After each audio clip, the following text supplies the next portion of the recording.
বাংলাদেশি, কে হিন্দু, কে মুসলমান, কে বৌদ্ধ, কে খ্রিস্টান, এইটা বিএনপি কখনো পার্থক্য করেনি।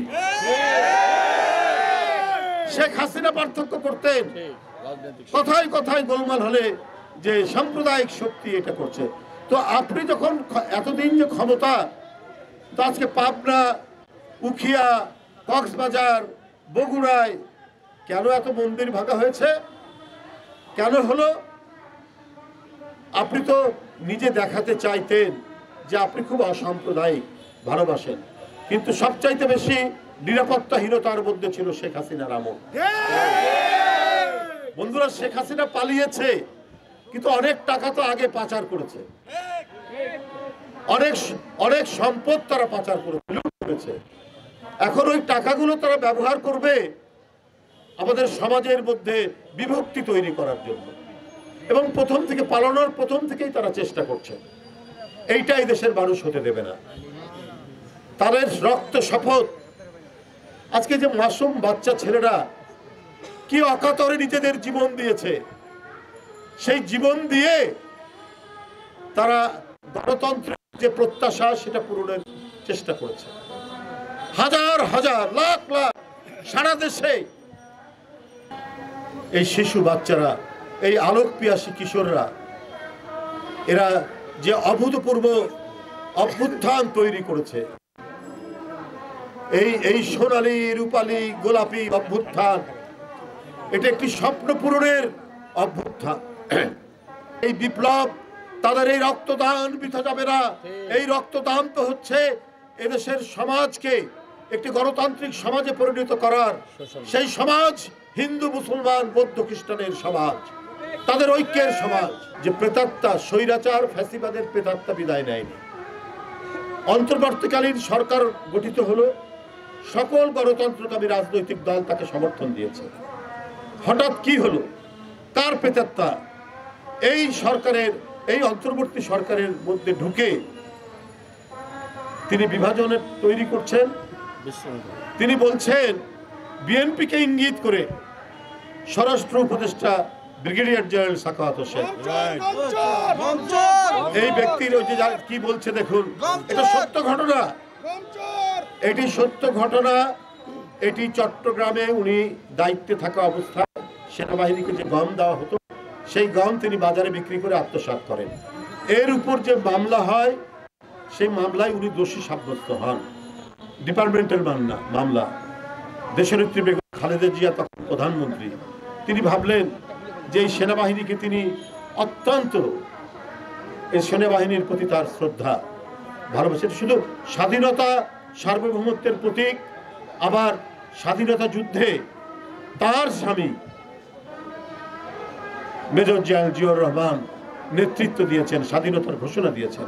তাই এই প্রতিষ্ঠানটির প্রতি দেশনেত্রী বেগম খালেদা জিয়া দুর্বল। তাই একজন সামরিক ব্যক্তি তিনি যে অন্যায় করেছেন সেটিকে তিনি ক্ষমা সুন্দর দৃষ্টিতে দেখে ক্ষমা করে দিয়েছিলেন।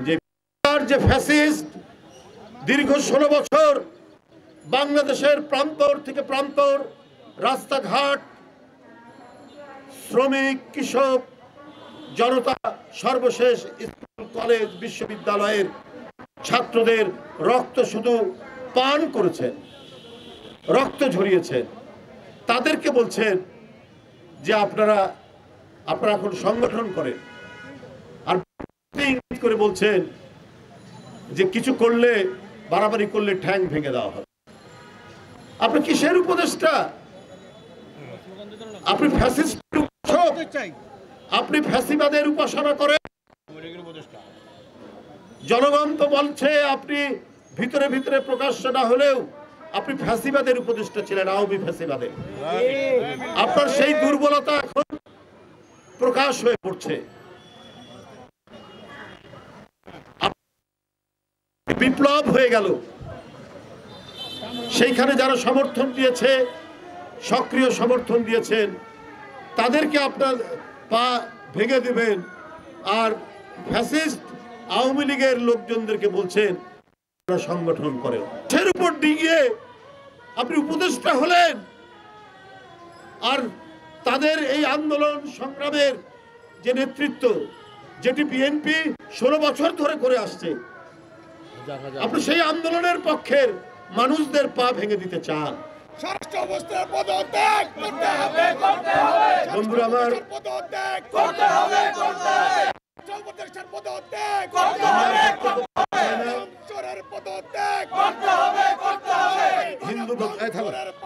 হিন্দু বৌদ্ধ খ্রিস্টান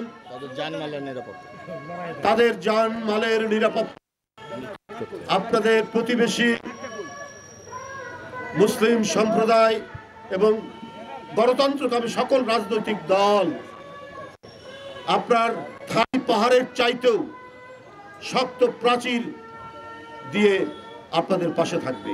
আজকে মাদ্রাসার ছাত্ররা কি অভূতপূর্ব ব্যাপার, মাদ্রাসার ছাত্ররা তার মন্দির পাহারা দিচ্ছে। আজকে নানা শ্রেণী পেশার মানুষ আজকে একযোগে দাঁড়িয়েছে, কিন্তু খুব চেষ্টা করছে আওয়ামী লীগ এবং তাদের প্রভুরা, দেশি বিদেশি প্রভুরা, যে বিএনপিকে অথবা যারা গণতন্ত্রকামী মানুষ, সাধারণ ছাত্রছাত্রী, এদেরকে একটি বিরোধী, হিন্দু ভাইদের বিরোধী শক্তিতে দেখানোর চেষ্টা করছে। অথচ কি তেজোদ্দীপ্ত এই ছাত্র ভাইরা, তাদের যে অঙ্গীকার একটি স্বপ্নের বাংলাদেশ গড়ার, সেইখানে তো ইয়েরা করতে পারে না, সেখানে তো কোনো একটা সম্প্রদায়ের জন্য হতে পারে না, একটা জাতির সকল সম্প্রদায়ের যে স্বপ্ন, সেই স্বপ্ন তারা বাস্তবায়িত করতে চান। বন্ধুরা আমার,